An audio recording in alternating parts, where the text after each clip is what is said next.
Hey, podcast friends. This is Dr. Steve Hewlett with the podcast Simple Healthy Choices for Weight Loss, where every week we help people who have realized that as their health has been declining over the years, the number of medications they are being prescribed is increasing. We want to help you reverse this health path so you can live the vibrant, pain-free, and hopefully medication-free life you deserve to live. If you'd like even more information on this topic, you can go to Amazon or Audible and pick up my book, Your Plate is Your Fate. And if you think my book helps you on your new health path, please tell your friends and leave a review where you purchased it. Hello, podcast friends, and welcome back to another episode of Simple Healthy Choices for Weight Loss. And today, I know I say this a lot, but today we have an interview with a person who, with most people that we know in this new circle that we've come into, everybody knows Joel Salatin. We've watched him at the Homesteaders Expo here. We've heard about him from so many people. So just so you know, Joel Salatin. Oh, and Joel, thank you so much for joining us today. Yeah. Oh, it's a delight and an honor. It's great. This is amazing. I really am impressed that we were able to get you on here. But Joel Salatin, aka the Lunatic Farmer, is an American farmer, author, and advocate for sustainable agriculture. He owns and operates Polyface Farm in Virginia. Sorry, that's the pharmacist coming out at me. He owns and operates Polyface Farm in Virginia, which has become a symbol of innovative and regenerative farming practices. Joel's biointensive farming methods emphasize the integration of animals, crops, and land management to create self-sustaining ecosystems.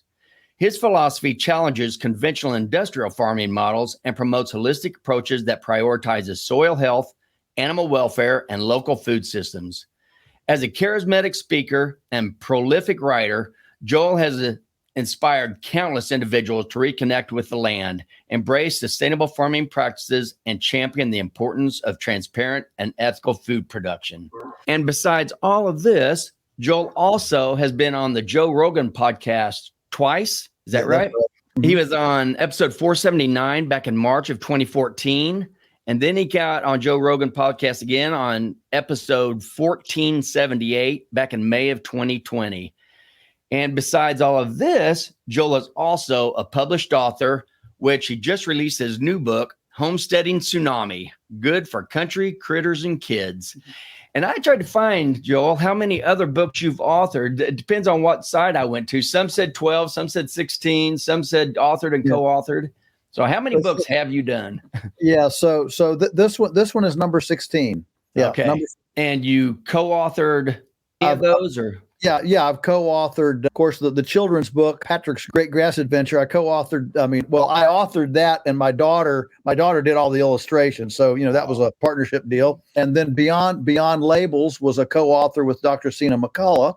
And then Polyface Designs, I did the text, and Chris Slattery did the drawings. So I can't take any credit, for the drawings, but I did the text. So yeah, I've had a couple of collaborative things, but most of them have been, my own work. Oh, that's fantastic. And just real quick, right at first, where did the name Polyface Farm come from? I assume I know, but sure. We decided to incorporate for tax reasons. We bandied around different things, and just a little bit of a backstory behind the curtain. Dad wanted it to just be, Dad was an accountant, and he said, well, let's just be Salatin, Salatin Incorporated. I said, no, Dad. I said, I don't want our name on it because this is bigger than our family. It may be there's a day when a Salatin isn't running it, that it's something else. So we fished around, and at the time, this is in, 1980, 81, I was all into, and still am, the three great environments of open land, forest land, and water. So I wanted to be the interfacing of these three great environments and how they balance out in the ecosystem. So we submitted that to the State Corporation Commission, and they said, well, you can't do that because we've already got an interface incorporated. So I was sitting there, I remember when Dad brought the paperwork, and I was milking the cow. We always milked a couple Guernsey cows, and I was sitting there milking the cow. He said, they turned us down. There's already an interface. I said, well, shoot. I mean, it was just like a strike from heaven, I said, well, if we can't be interface, let's be polyface, let's be many-face. And so we both liked it, and it stuck, and there was not a polyface. So it's the farm of many faces. That includes many faces of environments, many faces of animals, many faces of people, many faces of enterprises, So there's a lot of nuance wrapped up in that. Mm-hmm. Oh, well, that makes sense. I was wondering if you're going to say that your child came and say, man, Daddy, look at all the different kinds of faces or something like that. Yeah, sad face, happy face. Yeah. That's right. Now, I first heard about you through Stephen and Summers when I went to Virginia to talk. And at the time, we were hoping we were going to be over and get to go over and see your farm, but I knew you were out of state at that time. I'm working on something. But then, thank goodness, we got to meet back with you at the Homesteaders Expo here in Marshfield, Missouri. I couldn't believe you came all the way out here, but that's actually why we went to the homesteading, is because we wanted to meet you. So we get there and find out it's this huge event. I had no idea there were going to be that many people. I'm guessing maybe that's what your book's Oh, yeah, about. that was. Well, it is. There it is. There you go. Yeah. There you go. There's the. Yeah, I love that cover. And I call it. I did a basically a how on micro livestock 2 years ago with my book Polyface Micro, and I've been impressed since then that there needs to be a cultural explanation for this movement of people taking control of their lives. And that's a pretty broad topic, but boy, everywhere I go, especially since 2020, people are saying, how do I disentangle? How do I disentangle from the orthodox narrative? How do I disentangle from the orthodox regulations, compliance? How do I disentangle from the orthodox, economy? And of course, farmers now are saying, how do I disentangle from, Putin's fertilizer? Right. And that is driving, a search of self-reliance and independence, and including urban people moving to small acreages, in the country. And it's huge.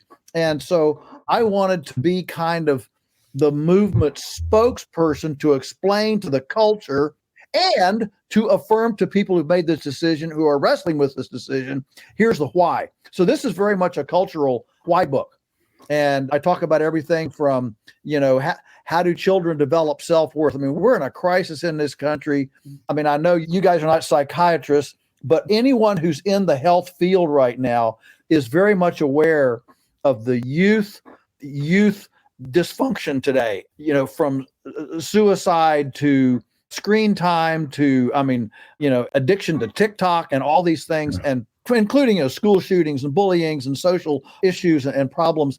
And I believe a lot of this stems from a lack of self-identity, self-worth, knowing who you are, having purpose in your life. And a homestead provides chores and familial opportunity to dig a post hole, to build a fence, to build a chicken coop, to plant tomatoes, to help can the tomatoes, run the food mill, to grind, to create the juice. These are all things that create opportunities for successfully accomplishing meaningful tasks. And again, I'm not a psychologist, but I do read widely, and I interact with a lot of young people. We have all these, young people as stewards and apprentices here.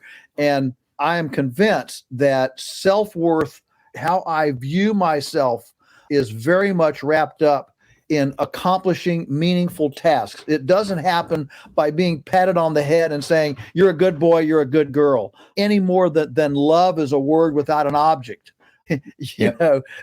Self-worth requires something worthwhile. And so a homestead offers those kinds of opportunities. Oh yeah. And it's a broad cultural book. So it speaks to the culture as opposed to the how-to.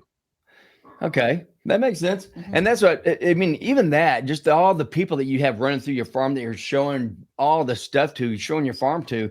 Yeah, your farm tours. It's crazy that we've heard that there are people, I guess, in the bigger cities that they have no idea where meat even comes from. They don't know that meat comes from a pig or a cow or, beef. Oh, that was one thing. It's talking about beef and beeves.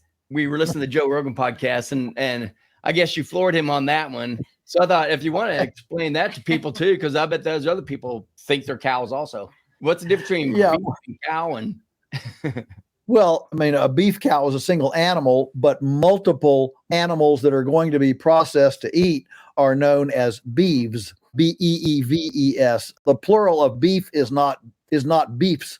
It's beeves. And so, most people have never heard those kinds of things. But yeah, you're right. The overall, understanding, knowledge, and awareness of the visceral foundations of life are sadly lacking in our culture.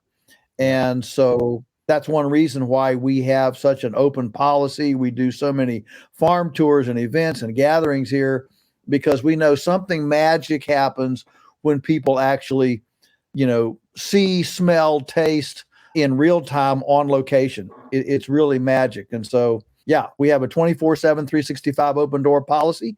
Anyone can come from anywhere in the world at any time to see anything, anywhere, unannounced. And that's our commitment to transparency. Now, And so you also have tours. We were just kind of talking about that, the Yes. tours that you offer. Is that mostly for Yes. people that are interested in homesteading, or anybody? Like what kind of people? Well, it's anybody, but boy, we do several of the, I don't know, 8 or 9 of these a season. The number of people we can get on we did one last Saturday. We're doing another one this Saturday. And it's a very eclectic group. I mean, you have people that are actual farmers and just wanting to visit this farm, but you have plenty of people from the city that are just wanting to, bring their kids out to see a farm where they don't have to walk through sheep dip and put on a hazardous material suit to go, pet the chicken. Right. And then you have, tire kickers, people that are looking, people that are thinking. You have professionals. We've had, rich people that are trying to figure out, they believe in this, and how do I invest in this? What can I do to help? I mean, there's a broad array of people, and we welcome all comers. I know we will make it down to your farm sometime. I guarantee it. And maybe it'll be next summer when we go back to Stephen Summers, but we definitely want to see it. Yeah. So how many animals do you have? How many animals do you process on the average? Oh my. Well, so in a year, we're doing about 300 beeves. So that would be, bovine animals, about 300 a year. And then we do something around 20,000 meat chickens, broilers. And then we have about 3,000 to 4,000 laying hens. So we're doing, up towards 100,000 dozen eggs. And then we do about 700 or so hogs that are all pastured. And then little things around the edges. We have a small flock of sheep. So we sell, I don't know 50 to maybe 80 lambs a year. We have a little flock of ducks. We sell about, I don't know more like 20 or 30 dozen duck eggs a week. And then we have a sawmill. We mill lumber as well for people that we can minister that way. So yeah, there's enough here to keep us busy for a while. Man, you brought up pastured. I know this is going to be a huge topic, but can you go into a little bit about what is the difference between, because I know a lot of people who are become vegans, and they talk about the reason they are is because they hate how poorly these animals are kept. And I know they're thinking about industrialized animals and not farming animals. And I was wondering if you wouldn't mind just going in a little bit, if it's okay, with what made the change? How did we go from farming into industrialized farming? And what's the difference between what they do and what you do? Well, that is everything. a big topic. Yeah, I know. So yeah, what's different with us is the first thing I would say philosophically is we believe life is fundamentally biological. The agricultural industrial complex believes life is fundamentally mechanical. And so if life is fundamentally mechanical, you can, take DNA from here, you can, mix and match, and it's like a machine. It's like a machine. It's parts oriented, and there's no inherent value in animal happiness, even nutrition. It's just, can we grow it faster, fatter, bigger, cheaper? All of life is just inanimate piles of protoplasmic structure, that we're free to manipulate however we want to. right. We view life as fundamentally biological. And one of the significant differences is that living things can heal. Machines don't. If your bearing goes out in your front wheel of your car, you can rest it. You can apologize to it. You can do all sorts. But when you start again, the bearing is still going to not work. But fortunately, living things, and this is beyond physical. This is, you can say an unfit word to your wife, apologize, and there's redemption there. There's forgiveness. Living things can heal. Living things can forgive. You can be sick, and then your body can heal. You can have a scab, and your body puts new skin on it. That's the difference between biology and mechanics. And so what happened is that as the Industrial Revolution took off, and I'm not against technology or at all, but our human problem is that when we have access to a little, we don't know when to stop. That isn't the problem. I mean, if one Snickers bar is good, then 3 are better. If one bag of potato chips is good, then 3 bags are better. And we have this thing where, okay, so we got antibiotics and we got tractors and we got cheap energy for fuel to drive machines. And the next thing you know, here we are, we're not content with 100 pigs in an operation. We've got to make a house that can handle 2,000 pigs. We're not content with 200 hens in a house. Now we have to have a house that can handle 20,000 or even 80,000 chickens. Stack them up, double deckers. The poop, it's a fecal soup. So what happens then is that when we start running off of the biological guardrails, I mean, look, there are reasons why things are the way they are biologically. An elephant is the size that an elephant is because if an elephant were the size of a mouse, it wouldn't be a very successful elephant. And a mouse is the size that a mouse is because if it were the size of an elephant, it wouldn't be a very successful mouse. There are reasons. There is an order. There is an order of why things are the way they are biologically. Right. And so the wildebeest on the Serengeti, there aren't 20 pounds of difference between the biggest ones and the littlest ones. Why? Because if they're big, then they take too high a maintenance, and during the drought, they can't sustain their body through the difficult time. And if they're too small, they can't fight off the lions, and the jaguars. Right. So there's a sweet spot there. And so, biological things tend to go to a place where life function is the most efficient and where it's balanced and where it works. When you view life from a mechanistic standpoint, you don't think about those kinds of biological constraints. And so what's happened is, as we have moved that mechanical model forward and crammed more and more animals in a place, we've done more monocultures, we've created more manure in one place. What's happened in my lifetime, I think you're probably a little younger than I am, but we're near enough. I'm sure you can remember, I'll bet you can remember when if you wanted to have a birthday party for your 3-year-old toddler, you didn't have to spend a day on the telephone with all the other moms finding out about their children's food allergies. Exactly. That phrase didn't even exist, when I was in elementary school. Right. We're the same way. Yeah, if you wanted a party, everybody brought their food. We all enjoyed it, and and there was no problem. And so everything from food allergies to now, Campylobacter, E. coli, MRSA, C. diff.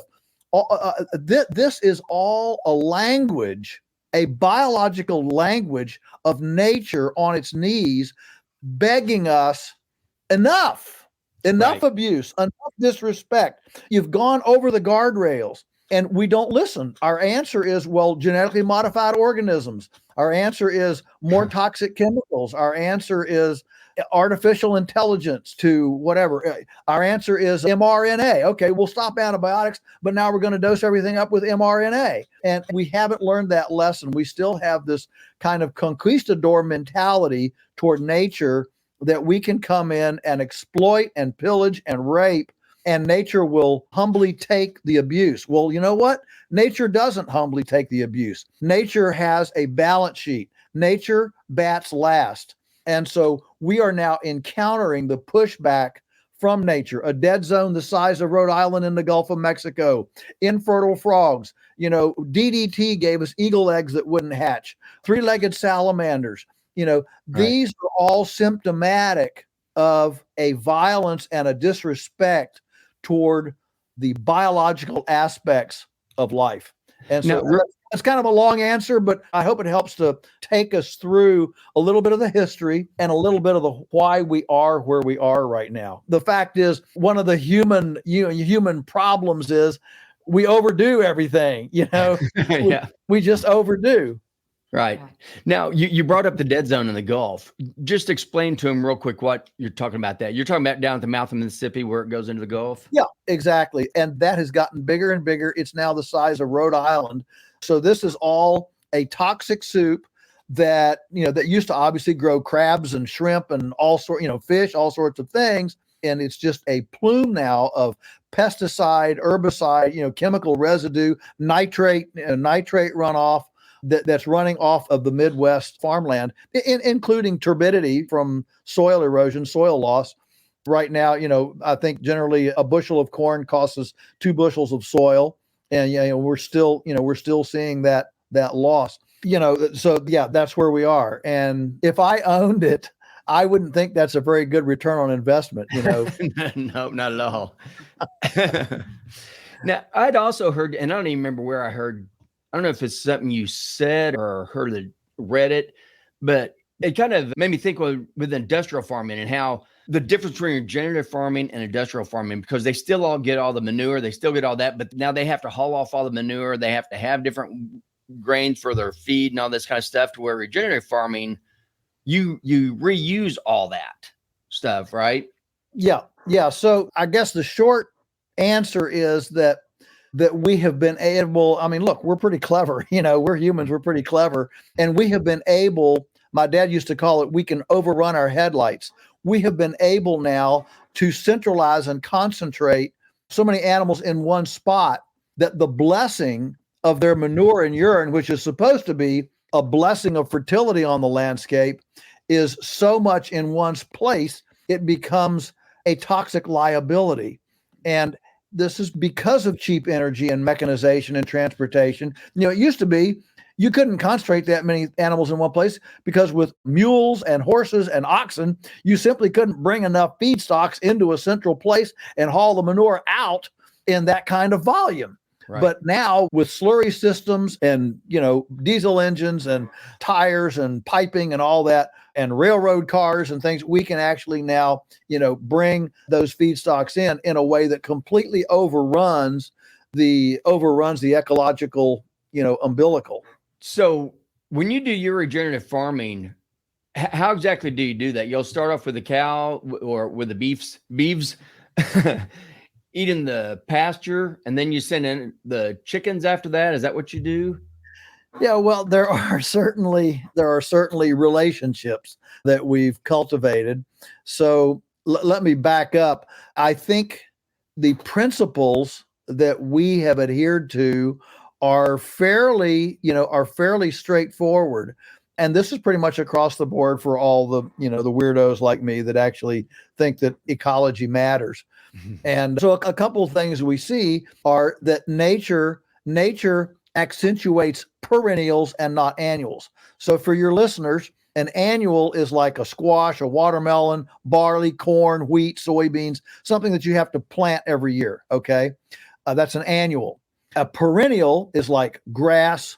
It's things, rhubarb in the garden, asparagus, okay, is a perennial, an apple tree. All right. So nature, yes, there are annuals in nature, but they're not very many. Most of them are only short-term palliative. They fix problems, volcano ash or forest fire or, a flood. So they're short-term to fix problems. Nature tends toward perennials. And so the foundation is perennials. And that's why historically, all ancient civilizational dietary foundations were either herbivores or seafood, because those were the two nutrient-dense things, the two kinds of protein that you could grow without having to plow. Until very, very modern times, plowing was tedious. If you're walking with a sharp stick behind an ox, you can't plow very much ground. All right. And so annuals that required plowing, like grain or like squash or like beans, okay, they were very precious, because to break up the perennial sod and create a seed bank so that you could actually grow an annual was laborious. And then harvesting was laborious, and keeping the mice out of it all winter was laborious. So that's why all of our ancestors, the foundation, and this is across cultures and across the world, were either, water-based food or herbivore-based food. And omnivores, pigs and chickens, were primarily salvage operations. Chickens ate kitchen scraps. Pigs Pigs ate whey for making cheese. So they were basically salvage operations. And so lamb, goat, obviously cows, the herbivores tended to dominate. So that's what we see in nature, actually. And most of the animals in nature, from llamas to alpacas to zebras to wildebeests and giraffes and Cape buffalo and water buffalo and reindeer and caribou and bison. I mean, woolly mammoths, these are all herbivores. Okay. Right. And from a platform standpoint, we want an agriculture, a farm that, first of all, accentuates the perennial. That means it needs an herbivore, okay, to prune, harvest, and mow and freshen up that perennial. Now, that herbivore is not a standalone. No herbivore group in the world lives without either other herbivores and birds involved, and even some omnivores. So, birds follow herbivores. And so what we see is these animals, A, they're moving, B, they are intricately related with some other species. There's no monospecies. Nature is multi-species because you have this symbiosis. So, for example, the birds pick through the dung and eat out the fly larvae and the parasites and sanitize. And, the egret on the rhino's nose, there's this sanitation that occurs. Birds are the sanitizers behind herbivores. So it's these kinds of patterns. Animals move, it's relational, multi-speciated, perennial based, and then the fertility is driven by carbon. It's not 10-10-10 chemical fertilizer. It's driven by carbon. So the whole fertility program on our farm is all about how do we stockpile more carbon? How do we leverage carbon in situ? And of course, we've always done this because we understand that decomposition of carbon, that's what feeds the mycorrhizae and the earthworms and the soil biology, is decomposing carbon. And so rather than buying fertilizer, we have an industrial scale wood chipper, where we can go to fence lines and junk trees and crookeds, and we can go to the woods and weed and upgrade the wood lot with making chips. That then provides what we call the carbonaceous diaper for when our animals are inside in inclement weather. Chickens don't like blizzards, neither do pigs.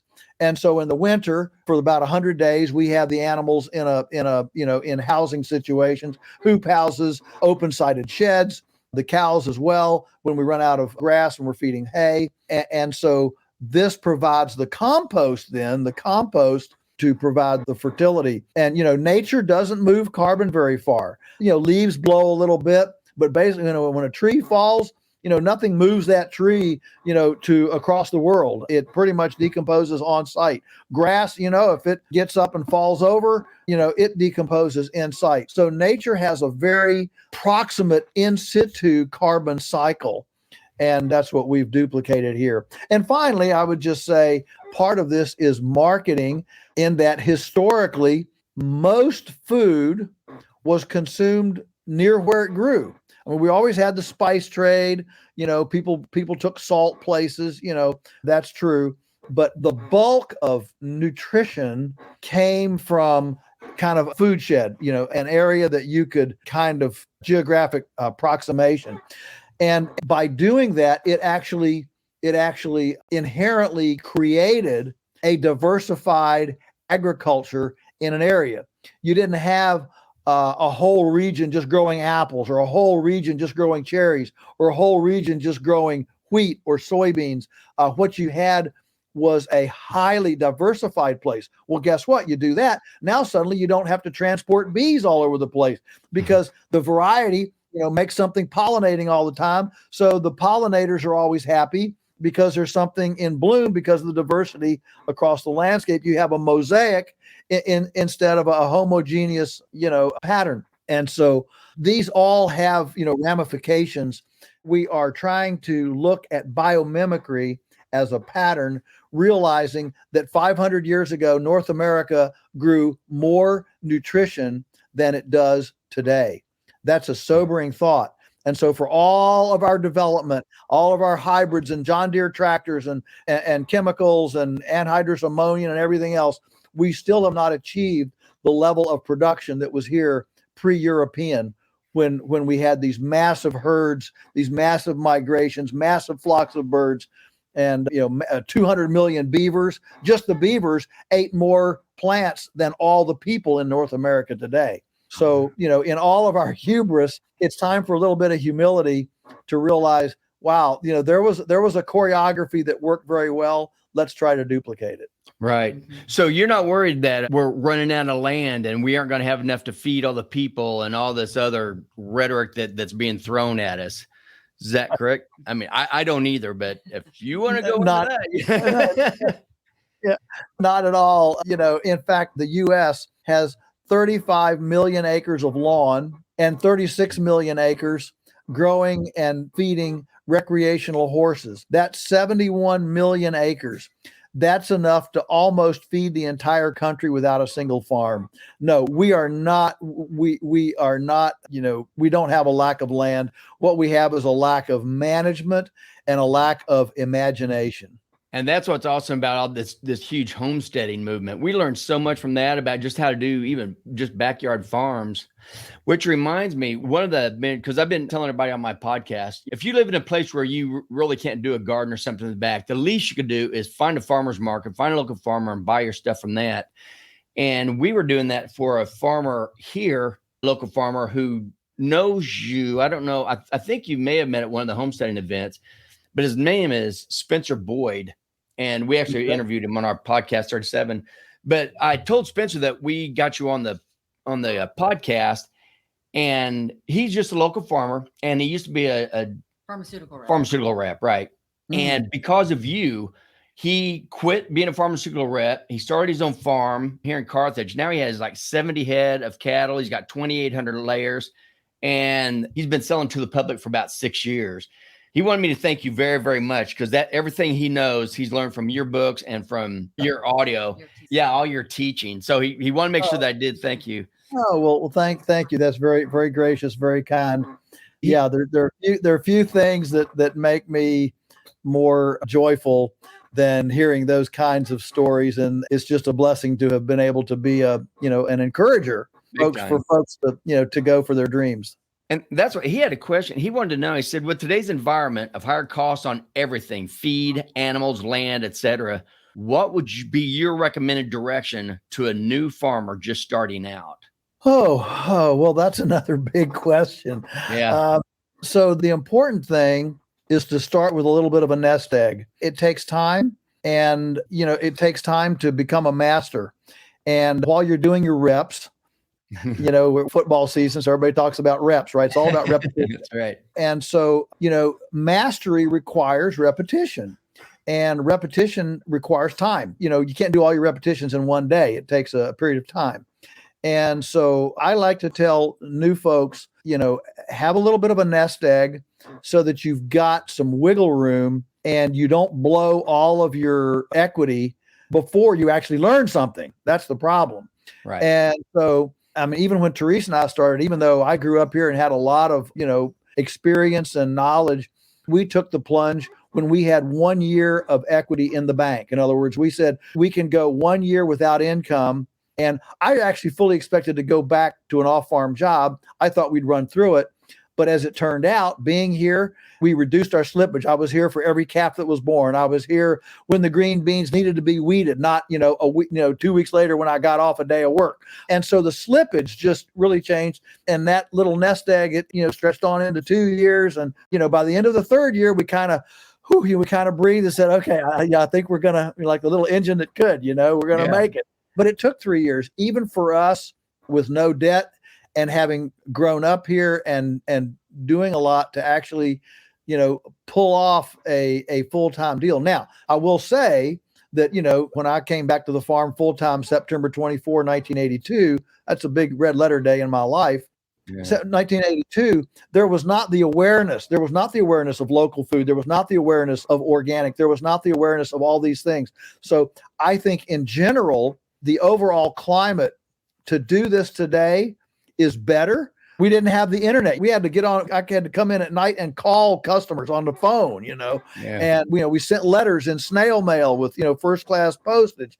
And so there are a lot of tools now, tools and awareness in the consuming public. And of course, in this amount of time since 1980, Tyson has gotten worse. We've got GMOs, we've got mRNA, we've got this MRSA, and we've got an epidemic of autism. Yep. And never had any of this stuff before. No. I mean, we've got Children's Defense Fund, Robert F. Kennedy Jr. I mean, we've got major discussions about the system has gotten worse, way worse since 1980. And so in a lot of ways, the tools that we have and the awareness we have made it a little better. But I still say, especially if you're married or if you have a family, don't put your family and your marriage in jeopardy.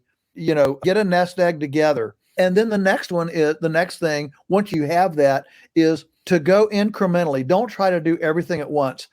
People get starry-eyed and all excited about this and bite off more than they chew. And then, in a year they're burned out, or they're disappointed. They just can't get it all done. And I address that a lot in this Homestead Tsunami book because I encounter that everywhere. Oh, we thought everything was going to be hunky-dory, but, the cow has mastitis, the neighbor's dog ate the chickens, and, cucumbers have powdery mildew, and it's a bummer. And so you got to be able to go through that.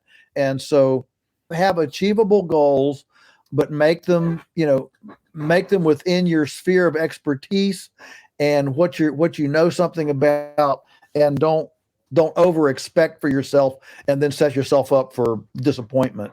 Right. And I like also, it may have been you, someone was talking about if you're just starting off, even if you just have a small yard in your back, get together with other neighborhoods and everybody can make their own little garden. And one person could be responsible for like tomatoes and one responsible for cucumbers, and just kind of bring the whole community back together, which is what your whole thing seems to be. It's bringing everybody in on this whole community thing too. And I think that'd be something that people could do also, think of growing for others and not just for yourself, and then get everybody together doing it. Yeah. Well, and this kind of as I said, your question I could go for a couple of hours on because there's a lot of ramifications, but one element is to do all you can where you are. Too many people think, well, I've got to go out and buy this farm. No, if you've got a backyard, you can have some chickens, you can have some rabbits, you can have a garden, you can grow some thornless blackberries and plant an apple tree. And, my term is fill up where you are, because generally your next opportunity doesn't come until you fully leverage the opportunity you already have. And so fully leverage your current opportunity. You can have a beehive, you can sprout mung beans, you can do all sorts of things, even on a postage stamp, to get started. Find out, do I like it? Do the kids like it? Does the spouse like it? Is this something? Because there's nothing about suddenly increasing your domain. If people aren't on board in your family, there's nothing about scale that will make them suddenly, they don't like gutting 5 chickens. They're not going to like gutting 100 chickens. Right. And if they don't like picking tomatoes from 1 tomato plant, they're not going to like picking tomatoes from 20 tomato plants. Mm-hmm. Right. And so start filling up where you are and see how you acclimate it, see how it floats your boat.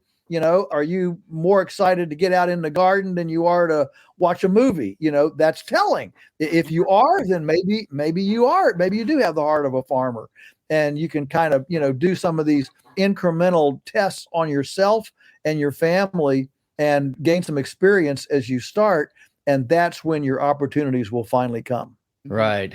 And don't you find that kids actually end up loving this? I mean, in general, it seems like kids are amazed by how you can grow things and watching the roots come and then watching the tomatoes come. And from my experience from the kids who are on there, they seem to love it even more than the adults do. Yeah, well, I think there's an age issue here.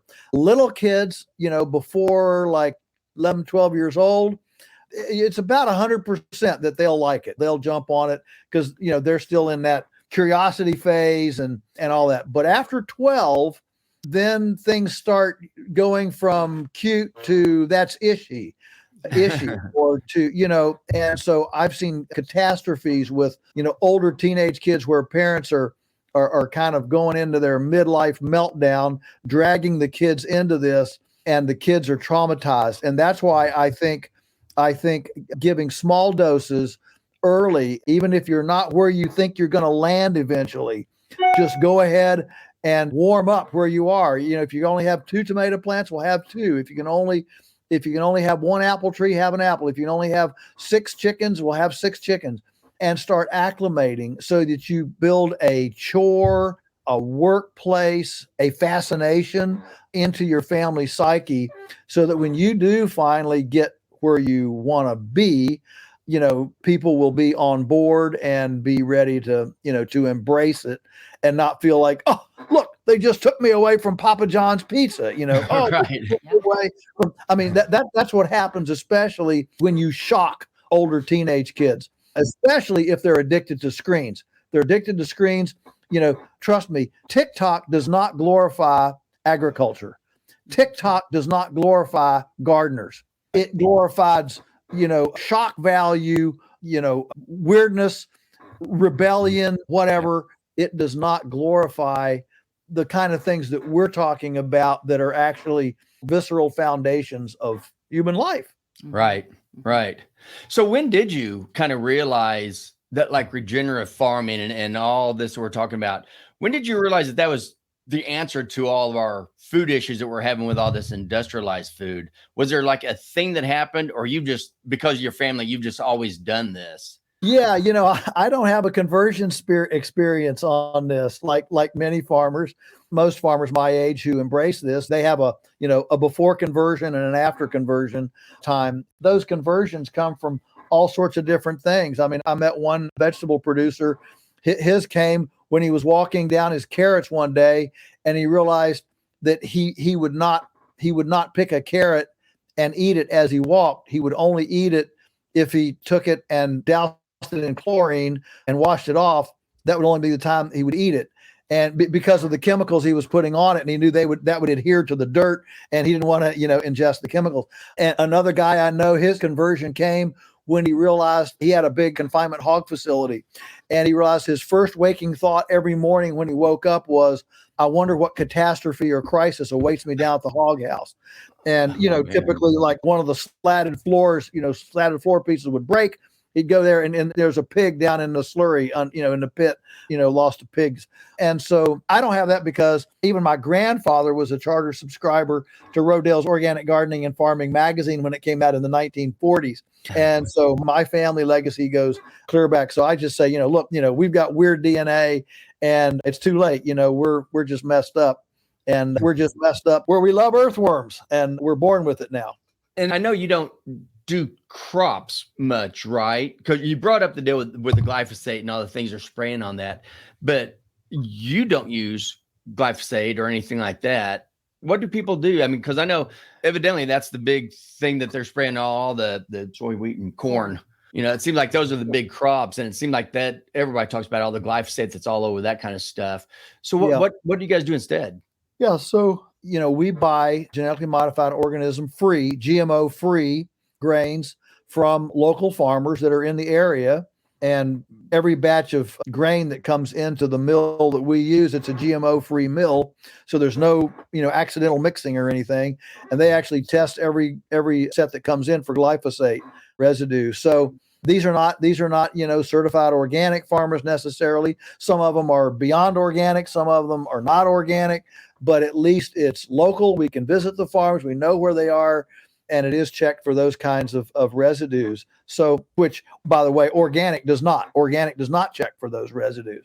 So, things can be grown. And frankly, we are grateful that we can influence, several hundred acres in the community that's clean. We think that's the thing. And we pass that on to our customers. If you want a glyphosate-free world, buy our food. That's not selfish. That's mission oriented. That you can participate too, because most people feel very intimidated and disempowered from being able to make a difference. They read these stories. They see how big these things are, Bayer Corporation and Cargill and stuff, and Purdue and Tyson and what can little old me do? Well, little old me can start patronizing authenticity and integrity, and her neighbor and another person and a friend and a cousin and an uncle and the mom's group, whatever.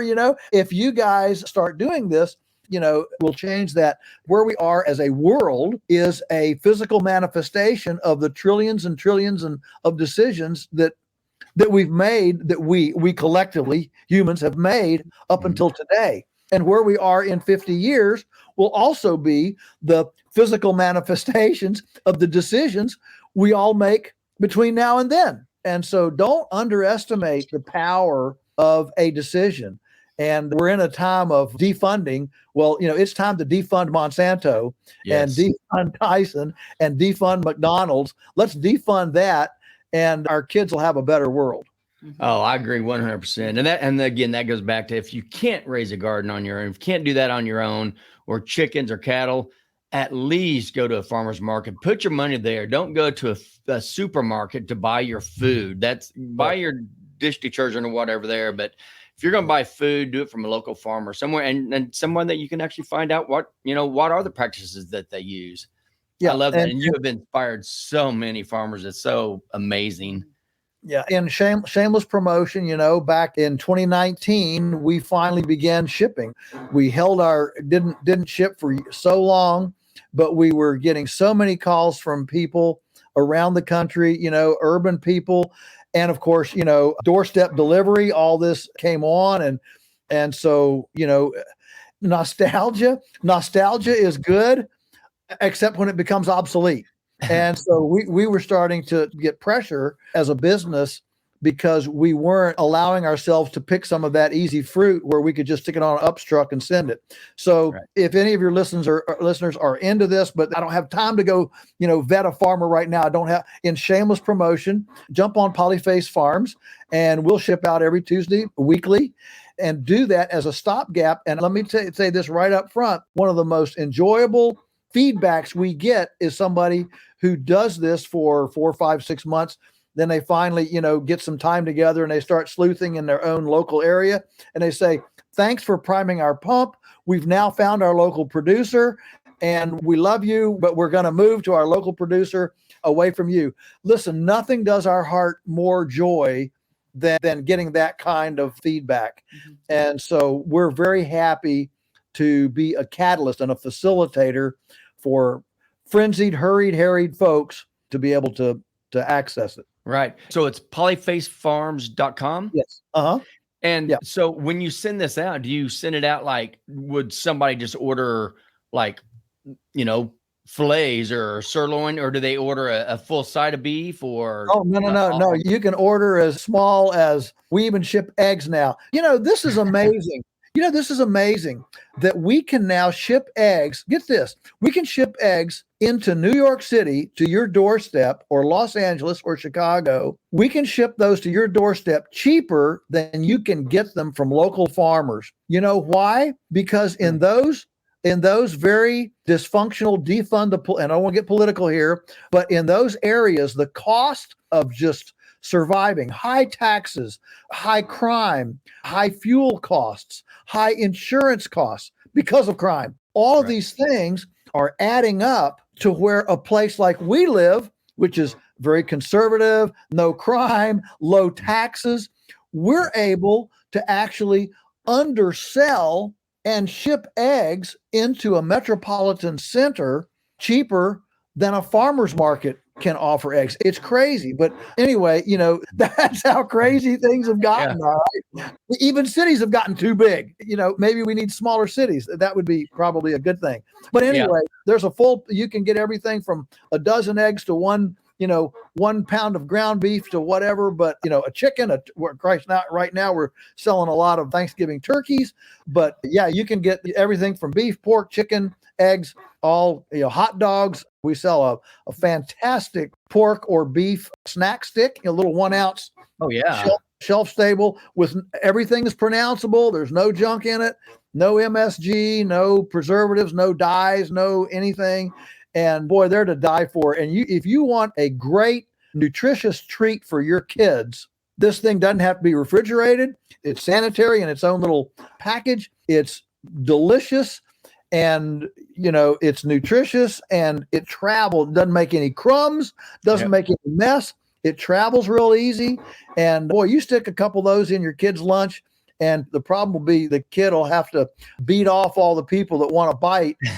They'll be wanting to trade him their white bread, peanut butter and jelly sandwiches That's right. for one of those meat sticks. Yeah. So anyway, we're certainly glad to serve, but there is a, the logistics of distribution have changed just dramatically in the last 10 years. I mean, you could have never done this before, but now it's actually competitive. It's quite astounding. And you don't have to sit in line waiting to turn into the supermarket. You get it on your doorstep. That's awesome. It's funny, those beef sticks you're talking about, because we actually get those from our farmers market also. Yeah. And we've started giving those to our dog instead. So now we quit giving the ultra processed. We still eat them. Yeah, we still eat them too, but we cut them a little bitty snack sizes. And since we did that and he loved it, we actually switched all his dog food from this ultra processed crud over to now whenever we eat protein, which is, once, twice, 3 times a day, we just feed him straight from that. He just eats whatever. If we're having beef, if we're having chicken, if we're having eggs, whatever, he just gets that. And we left his processed food bowl, and he never eats it. It just sat there because he loves the meat, and he's doing so much better on it. So Sure. Well, the thing about animals, one of the early tests that we did, we had a customer, actually, a lady who found out about us. She wanted to come out and get stuff, and her husband complained. He said, look, meat's meat. It's all the same. It doesn't make any difference. And why are you going to pay extra for this? Blah, blah, blah. Gave her the raspberries. Well, they had this little, like a Pomeranian dog, a little fuzzball, dog. And the dog would not eat meat. When she went from the store and stuff, the dog would never eat it. And they just, okay, well, he doesn't like meat. So she came out and got something from us. She brought it home, and she's sitting there in the kitchen, preparing it. And the dog is just having a fit, just, on around her ankles and everything. And she said, look, you don't eat any of this stuff. And so she finally said, okay. So she dropped the piece on the floor, and the dog ate it right up. Just as her husband came down the stairs to the kitchen, he saw it. He said, wherever you went and got that, that's the only meat I'm going to eat from now on. People trust their pets more than anything else. Well, she told me the story. And so I did a food fair locally at the park shortly after that. And I'd gotten ground beef out of the store and taken our ground beef and done, poured off the fat, showed how clear ours was, how soft the fat that, came to the top of the broth and all that. And anyway, I came home from that food fair. So, well, we're not going to eat this because it's been out out in the sun all morning. So, I'm going to see if I can repeat that thing that lady did with her animal. Well, we didn't have a dog, but we had 4 cats. We had 4 cats. So I took the 4 hamburger patties, and I took 2 paper plates, and I put our 4 on one, the supermarket 4 on the other. The cats came over, and they walked over the 4 from the supermarket. And I've got pictures of this. All 4 cats, the 2 plates are side by side. They all jumped on ours, and they cleaned them up and even almost ate the paper plate before they could even sniff the ones from the supermarket. And isn't that amazing? I tell people, look, don't take my word for it. Ask your cat or your dog, because they don't watch TV. They're not influenced by, TikTok, and they actually know what they're supposed to have and do the pet test. Yeah, okay. I agree 100%. That's awesome. So I want to ask you, so Spencer, who asked that question earlier, he has another question here for you. What topic are you going to tackle with your writings next? Do you know yet? Oh, my goodness. Well, give me a break. I was going to say, since you have so much free time, we thought you might go ahead and write a book for us. Yeah. Well, I do have a lot of topics. At some point, I want to do a marketing book for sure. The title will be Relationship Marketing. That's kind of my little phrase. But I've got a couple things. But the marketing space, as you know, the way social media and all this is going, it's just changing so fast that, I want to get a couple more things under my belt. There will eventually be I'm sure a pig book as well about raising pigs. But right now, I think I'm going to probably do a couple of easy things. Since I became the editor of Stockman Grass Farmer, my 30-year long monthly column, The Pastoralist, is no longer, because now I'm the editor.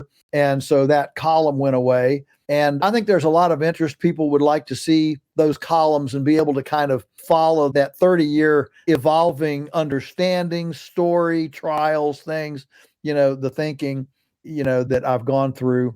So there's some things. I'm 4 chapters into a novel, and I've kind of gotten stuck on it, but I'd like to actually get that done and crank it out. It'll be the first fiction I've ever tried, and I'm finding it much more difficult than nonfiction. And, character development and storyline and all that sort of thing. Anyway, but I'm working on it. I'm fortunate. People that have read the first couple chapters, I'm 4 chapters in, and everybody seems to like it. So, well, maybe I'll jump on that. But, and everybody wants me to do a book on all of our catastrophes. I don't know. The title might be "Oops" or something, because when you farm this long, you've had all sorts of blizzards and animals drown and frostbite and, sleeping with the rats with a baseball bat and encountering the rattlesnake and the truck that rolled over down the mountainside and, all sorts of things.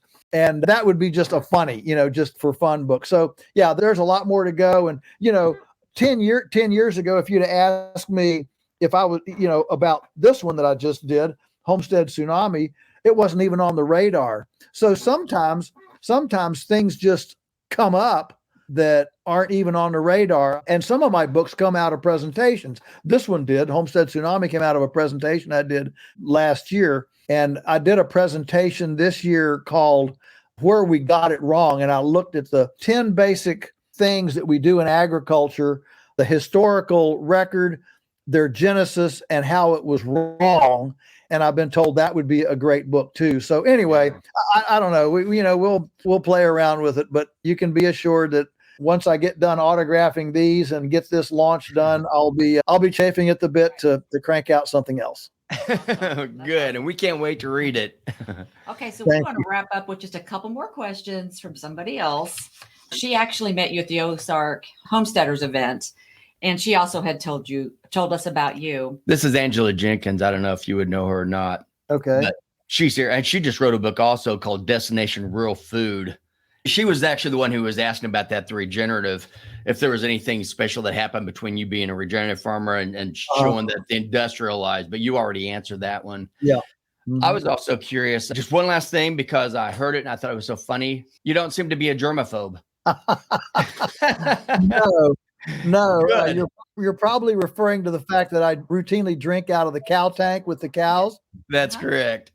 Yeah, I do that. And, I've done that here forever and other places.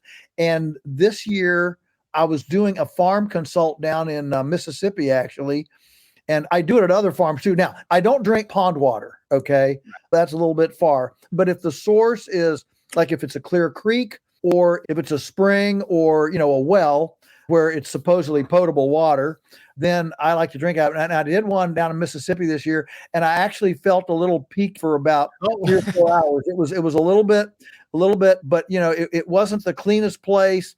And it was, it was a little bit suspect as I drank it. And it actually kind of butterflied me there for a couple, 3 hours, but that's good. I mean, I got a little bit of that, and who knows what kind of odd bugs I got in there. And my body, goodness, if a normal person did that, they'd probably be in diarrhea for 2 days. Right. For me, I just felt a little queasy for a couple hours, and then, then I was fine. But that's the first time I've had any reaction to doing this. I mean, it's not like I do it every day by any means, but when it's conducive, yeah, I do it on purpose and routinely just to keep my microbiome up and keep my immune system up. And I'll tell you, again, I don't want to knock on wood or brag or whatever, but I'll tell you what, I'll put the number of days I'm sick. I mean, I can't even think in 20 years, I don't know, maybe 4 or 5 days. I mean, I just don't get sick. And I'm grateful for it, but I also don't think it's by accident. I think it's by strategy. And I think a lot of people could benefit from that. Finland, if you're curious about this, or if your listeners are curious about this, Finland leads the world in this research where they have compared the sickness rate of farm kids to urban kids. And the science is, is just unmistakable that the farm kids who actually encounter manure and put some dirt in their mouth and stuff like this are way, way fewer sick days than their urban counterparts. And it's made me, I'll share this with you for fun, but partly serious too. I think there's a real opportunity for an entrepreneur in our country to run with Finland's research and say, hey, urbanites, subscribe to a quarterly dirt bag, some sort of a dirt dust bag, and we'll bring it to your house. You can punch on it. You can rub on it with your kiddos, and every month we'll come and we'll pour it out. We'll put in some new dirt and compost. So you can get the farm in your house and get our full, variety of stuff, into your system. You can inhale it, you can touch it, you can get it. And I just think the Finland research is so profound on this that look, somebody sold pet rocks, right? So surely if you could sell pet rocks, you could actually sell something like a farm dirt bag that would give people a dusting of farm biology. Clever marketing. Certainly this thing could go. Oh, yeah. So yeah. I say it with a laugh, but I'm also dead serious. And I really think that it could be presented as a healthful. Look at the health stuff that people buy. This is a very practical, a visceral thing you could do. Right. And so much better than. Well, the hand sanitizers everybody uses. Oh, it drives me crazy. All these sanitizers, they have turned everybody into germaphobes, and they don't realize they're actually hurting themselves. Just like you said, you have to get exposed to these bacteria in order for you to build up your immune system.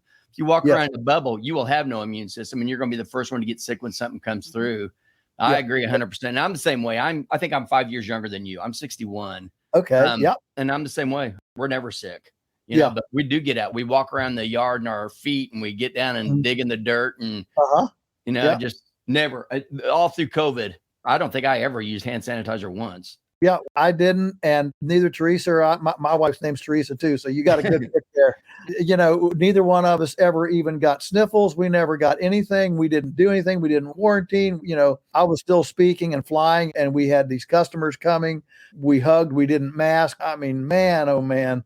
Yeah. Wouldn't it have been cool if Dr. Fauci had walked up to that microphone and said, okay, Americans, I've got an idea. Let's do an experiment. For 1 month, we're going to try to see if we can build our immune systems. So here's what we're going to do. For 1 month, we're not going to drink any Coca-Cola or sugary drinks. We're not going to eat any processed food. We're going to actually cook food in our kitchens, real food, okay? From the outside of the market, and real food, pronounceable food. And we're all dehydrated. So let's all drink 1.5 quarts of water a day and build up our hydration. And, we don't exercise. So let's exercise. Let's work up a sweat for 20 minutes a day. That'll help you, cleanse yourself, detox. And we don't get enough sun. So go out in the sun and spend 20 minutes a day soaking up some vitamin D and get some sun. And then, we don't get enough sleep. So let's everybody, turn off the TV and go to bed and get good 8.5 hours of sleep a night for a month. And let's see what else. Oh, okay. We'll decrease stress. Yeah, I got 2 more here. I'm just playing with you here. No, good. Okay, so the other thing we're going to do is stress is the number one immune, destroyer. And so if you don't want to watch the news, that's fine. But if you do watch the news, for every hour of news you watch, you have to watch 2 minutes of gut-wrenching comedy. Yeah. Laughter is so good. So you got to do a 1-to-2 ratio. You got to compensate for 1 hour of news by 2 hours of laughter. And then finally, make a list of all the people that have done you wrong that you just get your teeth over. Write them down and then forgive them. Just forgive them. It's okay. Forgive them. And Americans, let's try that for a month and see what happens. What do you think would have happened? Wouldn't that be awesome? It would have been revolutionary. Yep. I agree. So you're going to take over Fauci's spot? No, you keep doing what you're doing. That's right. I don't have time to go deal with all that. But it does make you realize just how skewed, how far off the whole narrative was and still continues. is. It is. Yeah. Yep. Yeah. Makes me crazy. Well, Yeah. listen, this has been fantastic, Yeah, and we've I gone want way to over. respect your time because I would sit here and talk to you for another hour. But All right. I really, really, really want to thank you so much for allowing us to talk to you like this today. That was absolutely wonderful. We truly feel honored. Yeah. Oh, well, it goes both ways. Thank you for having me. And it's just delightful to be with you and to share and to know, we've got collaborators and we've got a tribe that is increasing by the day. Oh man, And big time. so let our tribe increase. That's a good thing. So be sure and tell our listeners how they can get hold of you or find you again. One more time. Yeah. So Polyface Farms, Polyface. I don't have a personal website. Look, I'll show you my phone. My phone is a flip phone. Yeah. I don't even have a smartphone. Okay. So I do have a blog and I do a podcast with Cena McCullough and stuff, but it's all linked on our website, polyfacefarms.com. Go there. It's a comprehensive website. If you want to go hear me speak somewhere, it's got my speaking schedule on it. And so, we welcome you there on the Polyface Farms website. And then Amazon, find all your books. Yes, the books are all available on Amazon or from our own Polyface gift shop, which is on the website, which we make a little more money if we sell it that way than through Amazon. But suit yourself. I'm not going to battle on that hill. Everybody needs to make a penny, and I don't want to be the one that destroys Amazon. So that's right. And then you also have a lot of documentaries, right, on YouTube. And we tried to find something, watch Polyface, and we couldn't find it. Yeah, there have been, I don't know a dozen or 14 documentaries that we've been in over the years. And so, a lot of those are there too. Yeah. And don't ask me how to access them because, again, I've got a flip phone. Okay. I don't. But if you just start scooting around there, you'll find something. Yeah. Awesome. Yeah. Well, thank you. Yes, thank you so much. Thank you so much. And is there anything else you feel like you want to tell anybody, or do you think we kind of said it all? Or when people ask for a parting shot, my parting shot is always this: you have the power. You do not have to feel powerless. There are all sorts of things. If we wanted to make a list of things to be angry about or frustrated about, all of us could make a long list. But if you dwell on that list, you are going to be powerless.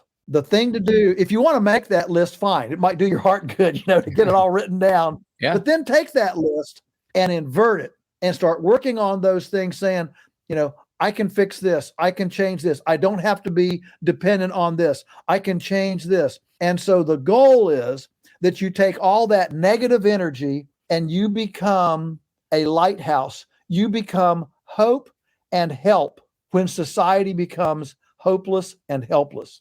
Every one of us has the choice. We have the choice to either ride the negative train of pessimism and darkness or ride the train of optimism, abundance, and healing. And we make those choices individually. Nobody forces us onto one of those trains. Choose the train, choose life, and see things happen, positive in your life. This is not a guru, weird, mystical thing. This is just fact. Okay. Feed yourself, feed your soul, feed yourself with people, friends, and ideas that are positive and abundant and life-giving. And you will be able to hold the hands of people in despair going into the future. Man, and you definitely you practice what you preach. You have affected so many lives. That's why I was just so amazed you came on, because we've talked to so many people that you've actually truly affected their lives, and now you're affecting ours. So thank you. Super. Thank you for everything. Absolutely. Thank you for having me. Blessings on you. Yeah, thank you. And people, thank you so much for listening to this, and have a great week. And remember, make simple, healthy choices to live a quality life. If you enjoyed this podcast, please hit the subscribe button below and be sure to tell someone else who may want to change their health path as well. And don't forget, you can also purchase my book, Your Plate is Your Fate, on Amazon or Audible. And if you do, please leave a review.